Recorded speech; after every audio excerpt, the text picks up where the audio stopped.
the comics, they're gonna talk shit about you no matter if you went up and crushed. They're gonna talk shit about you if you don't. So I don't. Again, I'm in my own lane. I really don't even care what other comics have to say about me anymore, unless you're going on live saying I'm stealing jokes. Stupid.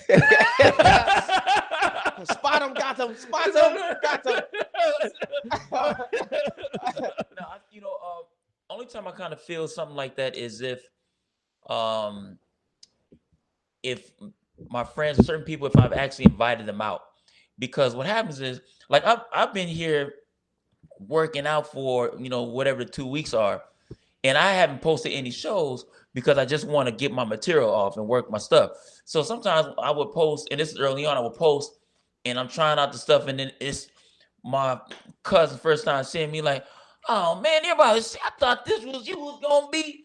I'm like, hold on, I'm working, and people just don't understand the process of working out. So I only feel like that sometimes when, like, there are a couple friends from the show and different things I want to invite out. When I invite them out to that show, probably a month from now, I'm putting on a show. I'm giving them what people come to see. But that's why otherwise, if I don't, when I don't invite people out, then I'm working out. I'm not trying to, do that. But then also, you also have fans though. Like, I know people that say, man, I'm coming out because I want to hear you do this particular thing. So sometimes I do that for fun, where I would do the comedy union and say, yo, such and such is here. Can you please do this one? This is the one that my aunt likes. Sure. I hate when people do that shit for me. You know what's crazy?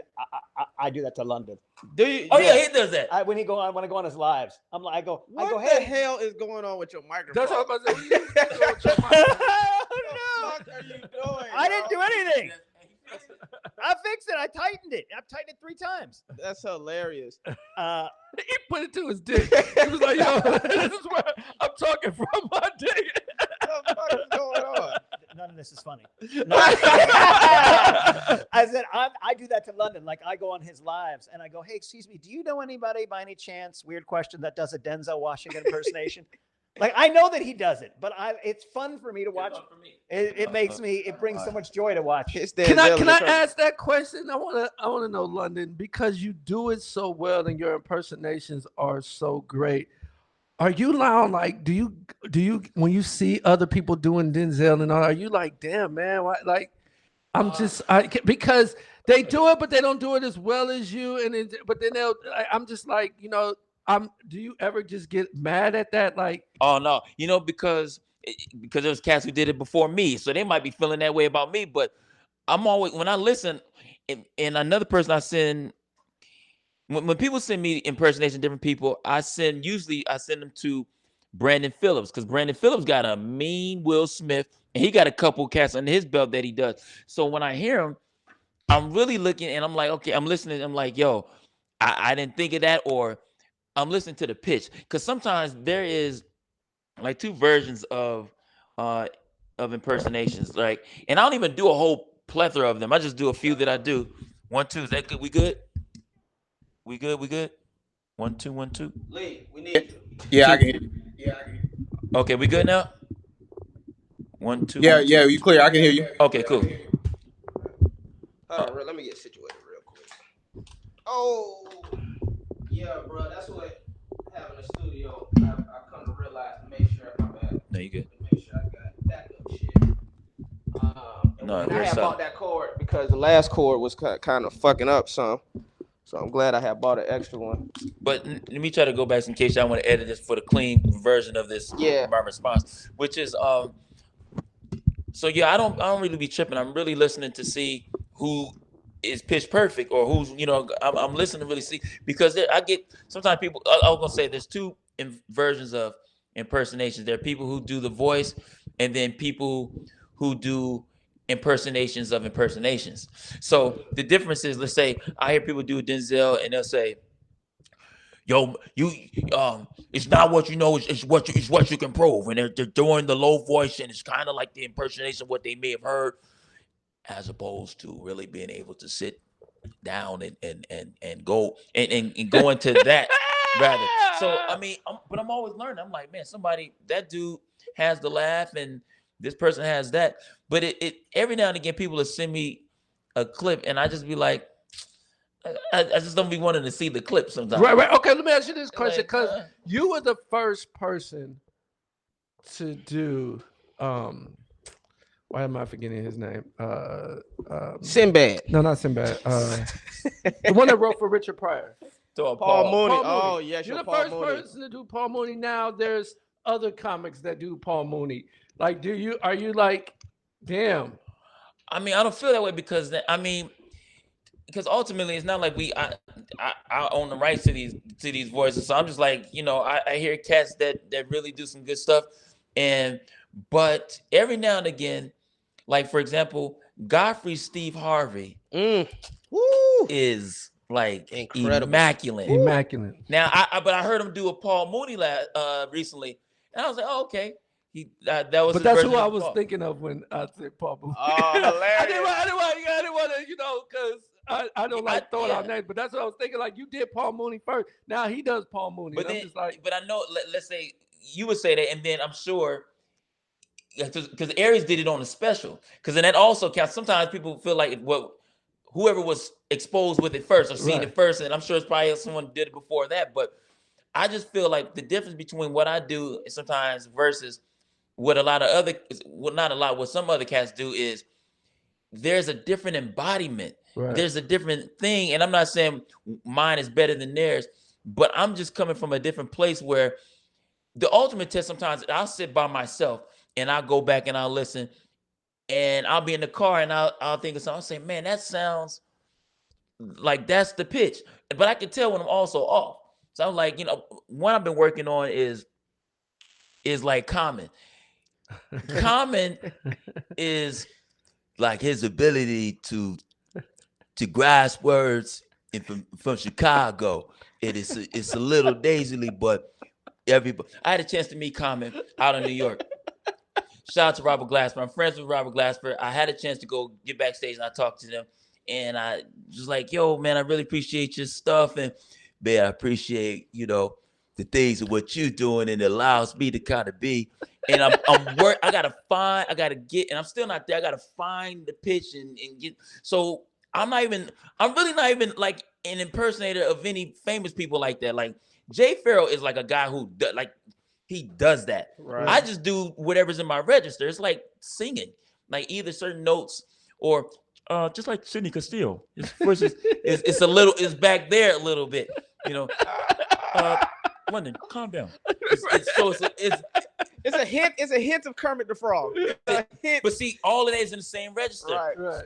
So Sydney, Kermit the Frog is crazy. It's all Jay. It's all they're all kind of. It's music. It's Wait a minute. Do your Paul a little bit before.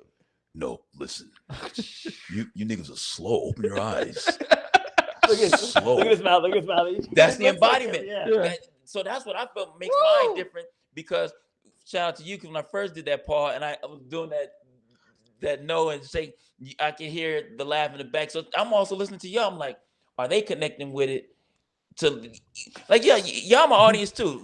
People let you know what's funny and if it's spot on. Because sometimes, I'm like, that ain't ready yet. Or even like I can't do comment at the Laugh Factory necessarily on a Tuesday. And they may not know comment like that. But maybe, and even Chocolate Sundays is a little commercial. They might not know it. But if I go in Harlem, or at the Apollo, that'll be a different audience. But to your question, not to be verbose, I don't get offended. It just lets me know how close. I said, I gotta ask myself, could I follow that? Could I sit next to him and people connect? Like, I got more work to do. Right. So I stay out of that sometimes. That's pretty. I didn't mean to be. No, that's great. That's what I want. Please cut some of that stuff down. No, it is music. I'm leaving all this shit in. Please, Don't do us like that. Cut this stuff. Hey, cause I wanted to ask, because both of y'all tour. Y'all have toured. You tour right now currently with. Didn't you used to tour with Nick Cannon too? I think when I'm at home, I said, how did nigga keep linking up with these great people? Yeah. You toured with Nick Cannon. Now you tour with Deion Cole. I've toured with Nick Cannon. And you toured with Chris Tucker. So I know your story, and we could touch on a little bit, but I want to know how you keep getting connected with these guys. I'll tell you who I've He's toured a nice with. person. Yeah. He's So nice listen, and talented. Yeah. That's it. Yeah. I can't say that's it, but that's my opinion. No, but yeah, I appreciate that thing. But I've toured with Nick Cannon. I've toured with Cat Williams. I've toured with Damon Senior, Damon Jr. I toured with Donnell Rawlins. I toured with Tony Rock. Now Deion Cole. It's me not caring about the comics in the building. It's only me caring about the managers and staff. So how I got Cat was doing, he had just stopped where he had gotten in trouble. Remember that show he did in Arizona? He talked about the Mexican people. Yeah, in that round circle. Yeah, that thing. right. So none of the big theaters were booking him because they thought he was a liability. So he went back to the improvs. Well, the improvs called me and was like, "Hey, do you want to feature for Cat?" I'm like, "Yeah." And then I go up, and then me and Cat became friends, and he took me on tour. Wow. So it was that's how it's been. Tony Rock, I begged him for, I don't know, however long. Like, man, when you gonna find him? Come on, man, take me out. We've been cool. So he took me out. Deion just happened to be a blessed situation. Like, I used to work at this, not work at a restaurant, but I used to go to this bar. I don't know if you remember this bar called Lola's off of Fairfax. Yep. It was a martini It was bar. a martini bar. On the corner. Yep. On the corner. Best. Yep. I had the hook up there. Mm. I can drink what if we went there and said it was open right now, I can go there and all of us would drink for free. Anything you wanted, and I would just tip. So we was taking care, the bartenders was making money, but it was always packed. So they were still making the restaurant money. So Deion just had got the Conan job.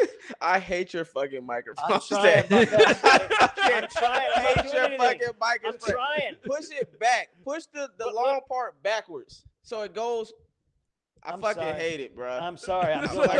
I'm trying to. Thank you. I'm trying. There we go. I'm trying to listen to all shit, but Oh, okay, no, it's all good. Go ahead. Go ahead. So see, you're tilted it. what do you want me to do? That's not my studio. All right. Yeah. Okay. Okay. I'm All leaving right. it alone. All right. Okay. I'm listening. So Deion, he just got the Conan job, and he walked into, and this when Deion used to do drugs and get fucked up and everything. So he walked into the Lola's, and I was like, "Oh shit, this Deion Cole, like he just got the job." And I was like, "Give him the same deal." So me and Deion became cool because he was now able to do the same thing where he was just bringing people in, they were drinking for free, and he would tip. He stopped drinking. That restaurant closed down for whatever reason they did. And I went to another spot called El Compadres. And I kind of got the same deal. And I was up in El Compadres drinking. And I walked to the bathroom, and Deion was in the back with like his agent, his sister. And I was like, "Oh, what up, D?" He was like, "What up, man?" I'm like, "Man, I got the same deal up here." And he was like, "Yeah." He was like, "Man, I actually got some work for you."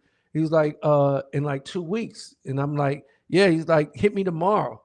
And I was like, "All right." And I hit him every day. And this nigga never returned my text messages or calls for 2 weeks. And then the day before I'm supposed to be in Oakland, his manager called me and was like, "Hey, you're supposed to be in Oakland tomorrow, right? With Deion." I'm like, "I've been hitting this motherfucker for months or in 2 weeks." He hasn't hit me back. He's like, "Yeah, you'll be there tomorrow. This is how much you pay this with." And then we did that. We rocked that. I rocked another show, and then we just been on since then. Fire. So that's how I've been able to tour with people. Want me down, I get it. Hate that I keep winning. Stab my back is tempting to all those who willing. The ones think I'm privileged. Hard work went into this. Lost friends, God bless. Cut hoes off too much stress.